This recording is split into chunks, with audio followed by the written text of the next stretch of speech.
జై శ్రీరామ్. అందరికీ నమస్కారం. వెల్కమ్ టు న్యూస్ అఖండ.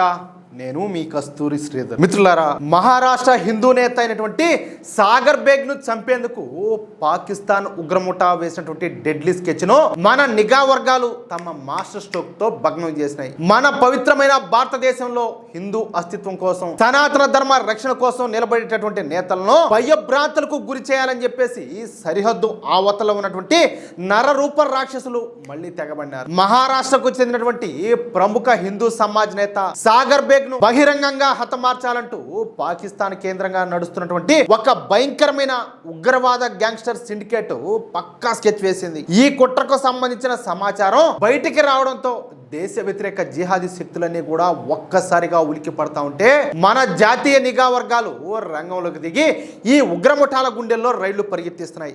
మన సాగర్ బేగ్ ప్రాణాలకు ముప్పు ఉందని చెప్పేసి నిఘా వర్గాలు హెచ్చరించడంతో మహారాష్ట్ర భద్రతా ఏజెన్సీలు ఇప్పుడు పూర్తిగా అప్రమత్తమైనాయి. నిజానికి మహారాష్ట్రలో హిందూ నేతలను, ఛత్రపతి శివాజీ మహారాజు వారసత్వాన్ని రక్షించేటటువంటి జాతీయవాద గళాలను ఎందుకు టార్గెట్ చేస్తున్నారో తెలుసుకోవాలంటే దాని వెనక ఉన్నటువంటి కొన్ని దశాబ్దాల నాటి భయంకరమైన నిజాన్ని అయితే తెలుసుకోవాల్సిందే. 1990ల కాలం నుంచి ముంబై కేంద్రంగా దావుద్ ఇబ్రహీం లాంటి దిక్కుమాల గ్యాంగ్స్టర్లు పాకిస్తాన్ ఐఎస్ఐ జిహాదీ శక్తులు కలిసి ఇక్కడి హిందూ ప్రముఖులను భయపెట్టడానికి ఎన్నో దారుణమైన హత్యలన్నీ కూడా చేశారు.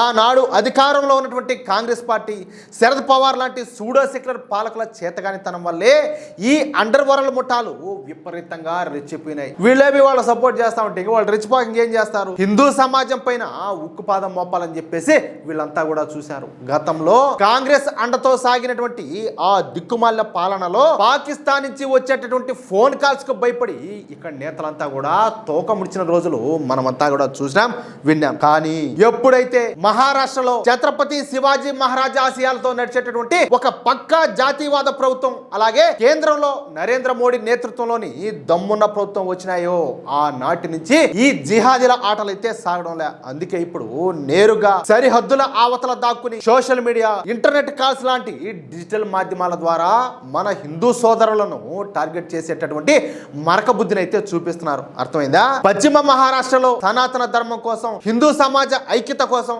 నిరంతరం కూడా పనిచేస్తున్నటువంటి సాగర్ బేగ్ గారి ఎదుగుదలను ఈ పాకిస్తాన్ సిండికేట్ శక్తులు ఎంత మాత్రం కూడా తట్టుకోలేకపోయినాయి. పాకిస్తాన్ లో తల దాచుకున్నటువంటి కీలక ఉగ్రవాద సూత్రధారులు ఇక్కడే లోకల్ క్రిమినల్స్ తో చేతులు కలిపి సాగర్ బేగ్ గారి కదలికలపైన నిఘానైతే పెట్టారు. ఆయన్ను బహిరంగంగానే ముగించాలంటూ ఒక పవర్ఫుల్ డెడ్లీ నెట్వర్క్ ను సిద్ధం చేశారు. ఏంది ఆయన చేసిన పాపం? ఏది? దేశాన్ని, సనాతన ధర్మాన్ని కాపాడుకోవాలి అనుకోవడం ఆయన చేసిన నేరం, పాపం. చూడండి ఇలా బతుకులు ఎట్టున్నాయో. ఈ కుట్రకు సంబంధించినటువంటి పూర్తి సాక్ష్యాధారాలను, ఫోన్ కాల్స్ డేటాను మన జాతీయ నిఘా వర్గాలంతా కూడా పక్కాగా సేకరించినాయి. ఈ సమాచారం అందిన వెంటనే మన మహారాష్ట్ర పోలీసులు, ఇంటెలిజెన్స్ ఏజెన్సీలు అప్రమత్తమయ్యి సాగర్ బేగ్ గారికి కట్టుదిట్టమైనటువంటి భద్రతనంతా కూడా ఏర్పాటు చేశారు. జిహాదీ భావజాలంతో మన దేశంలో అలజడి సృష్టించాలని చూసేటటువంటి ఏ ఒక్కడిని కూడా వదిలిపెట్టే ప్రసక్తే లేదని మన జాతీయవాద నేతలంతా కూడా గట్టిగా హెచ్చరికలు జారీ చేశారు. పాకిస్తాన్ లో కూర్చొని ఇక్కడ ఉన్నటువంటి హిందువుల రక్తం చిందించాలని చెప్పి చూస్తే ఆ శత్రువుల ఇళ్లలోకి చొరబడి మరీ కొట్టే దమ్ము ఇప్పుడు ఉన్నటువంటి మోడీ ప్రభుత్వానికి ఉందని ఈ యాక్షన్ ద్వారా మరొకసారి అయితే నిరూపితమైంది. మిత్రులారా, చూశారు కదా, దేశంలో ఇప్పుడు పక్కా జాతీయవాద బీజేపీ ప్రభుత్వం ఉంది కాబట్టి శత్రువుల యొక్క ప్లాన్లను ముందుగానే పసిగట్టి మన హిందూ సోదరులను రక్షించుకోగలుగుతున్నాం. గతంలో లాగా ఉగ్రవాదులకు దాసోహం అనేటటువంటి రోజులు పూర్తిగా పోయినాయి. దేశాన్ని గాని, దేశంలోని హిందూ నేతలను గాని తాకాలని చెప్పి చూస్తే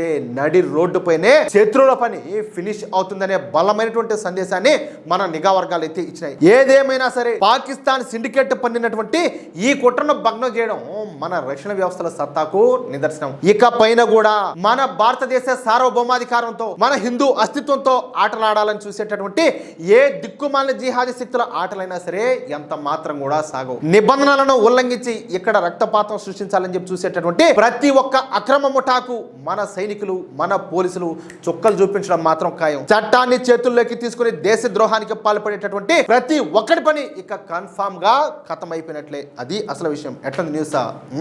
నిఘా వర్గాలు అయితే అల్లాడిచ్చినట్టే. మిత్రులారా, ఈ న్యూస్ కనుక మీకు నచ్చినట్లయితే వెంటనే ఈ వీడియో లైక్ చేసి మీ మిత్రులకు అలాగే మీరు ఉన్నటువంటి వాట్సాప్ గ్రూపులను తప్పనిసరిగా షేర్ చేయండి. అలాగే ఈ వీడియో పైన మీ యొక్క అమూల్యమైనటువంటి అభిప్రాయాలను ఖచ్చితంగా కామెంట్ రూపంలో తెలియజేయండి. అలాగే ఇంతవరకు మీరు కనుక మన ఛానల్ను సబ్స్క్రైబ్ చేసుకున్నట్లయితే ఇలాంటి జాతీయవాద వార్తల కోసం ఖచ్చితంగా మన న్యూస్ అఖండ ఛానల్ను సబ్స్క్రైబ్ చేసుకోండి. జై శ్రీరామ్, జై హింద్, భారత్ మాతా కీ జై.